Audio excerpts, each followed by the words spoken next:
নমস্কার, স্বাগত জানাই চ্যানেল রূপা মুখার্জিতে। আজ আমরা একটু আলোচনা করে নেব প্রত্যয় নিয়ে। প্রত্যয় একটি অন্যতম গুরুত্বপূর্ণ এবং বেশিরভাগ যারা শিক্ষার্থী রয়েছেন বা যারা হবু শিক্ষক শিক্ষিকা রয়েছেন তাদের পক্ষে একটি খুবই জটিল কিন্তু গুরুত্বপূর্ণ অধ্যায়। আজ আমরা সেই সম্পর্কে অতি সংক্ষেপে কিছুটা জেনে নেব। দেখুন, প্রত্যয় মনে রাখার সবচেয়ে ভালো উপায় হলো বাংলা প্রত্যয় ও সংস্কৃত প্রত্যয় এভাবে দুটোকে ভাগ করে নেওয়া। তো আজ প্রত্যয় দেখুন, খুব ভালো করে মনে রাখার আরও একটি উপায় হচ্ছে কোন শব্দের সাথে কি যোগ হচ্ছে, অর্থাৎ কোনটা কৃৎ প্রত্যয় বা ধাতু প্রত্যয়, কোনটা শব্দ প্রত্যয় বা তদ্বিত প্রত্যয়। তো প্রথমে জেনে নেওয়া যাক প্রত্যয় সংজ্ঞা কি। যে বর্ণ বা বর্ণগুচ্ছ শব্দ বা ধাতুর পরে যুক্ত হয়ে শব্দের নতুন অর্থ সৃষ্টি করে তাকে প্রত্যয় বলে। অর্থাৎ যে বর্ণ বা বর্ণগুচ্ছ শব্দ বা ধাতুর পরে যুক্ত হয়ে শব্দের নতুন অর্থ সৃষ্টি করে তাকে প্রত্যয় বলে। যেমন বৃত যুক্ত সানজ, সানজ অর্থাৎ মান অর্থাৎ বর্তমান। বিধ যুক্ত সানজ, সানজের সবসময় বাংলাটা কি দাঁড়ায়? মান, অর্থাৎ সানজ অলওয়েজ মান হবে, এটা আমাদের মনে রাখতে হবে।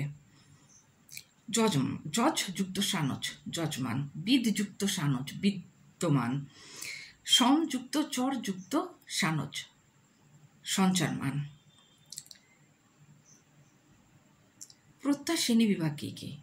প্রত্যয়কে সাধারণত দুটি বিভাগে ভাগ করা যায়, কৃৎ প্রত্যয় বা ধাতু প্রত্যয়, তদ্বিত প্রত্যয় বা শব্দ প্রত্যয়। কৃৎ প্রত্যয় কাকে বলে সংজ্ঞাটা জেনে নেওয়া যাক। যে বর্ণ বা বর্ণগুচ্ছ ধাতুর পরে যুক্ত হয়ে নতুন শব্দ গঠন করে তাকে কৃৎ প্রত্যয় বলে। কৃৎ প্রত্যয়ান্ত শব্দকে কৃদন্ত পদ বলা হয়। তাহলে কৃদন্ত পদ কি? কৃৎ প্রত্যয়ান্ত যুক্ত শব্দকে বলা হয় কৃদন্ত পদ। বাংলা ভাষায় কৃৎ প্রত্যয়গুলি সাধারণত প্রাকৃতের প্রত্যয় বা শব্দ থেকে উদ্ভূত। কৃৎ প্রত্যয়গুলি হলো তব্য, অনিয়, যৎ, কপ, নথ, সানজ প্রভৃতি। তো এই উদাহরণগুলো জেনে রাখাটা খুব জরুরি, মনে রাখাটা খুব জরুরি, নাহলে কিন্তু প্রত্যয় নির্ণয় করতে পারাটা খুব মুশকিলের ব্যাপার হয়ে দাঁড়ায়। কিছু বাংলা ও কৃৎ প্রত্যয় আছে, আমি উদাহরণগুলো দিয়ে দেবো পরবর্তী একটি শর্টসে এবং কমিউনিটি পোস্টে, যাতে আপনাদের পড়ে নিতে মনে রাখতে সুবিধা হয়। এবার দেখে নেওয়া যাক সংস্কৃত তদ্বিত প্রত্যয়। যে সব বর্ণ বা বর্ণগুচ্ছ শব্দের পরে যুক্ত হয়ে নতুন শব্দ গঠন করে তাদের তদ্বিত প্রত্যয় বলে। যেমন স্ন, স্নি, স্নিক, স্নেহ, স্নায়ন, স্নিয়, এই ধরনের শব্দগুলি। বেশ কিছু বাংলা তদ্বিত প্রত্যয় আছে, যেমন আই, নি, আর, আরি, উক, এই সব ধরনের শব্দগুলিকে বলা হয়ে থাকে বাংলা তদ্বিত প্রত্যয়।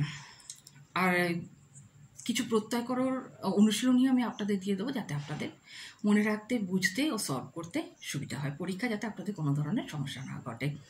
চ্যানেল সাবস্ক্রাইব করতে ভুলবেন না। আপনারা আর কি জানতে চান সে বিষয়ে অবশ্যই কমেন্টস করবেন। ধন্যবাদ, নমস্কার।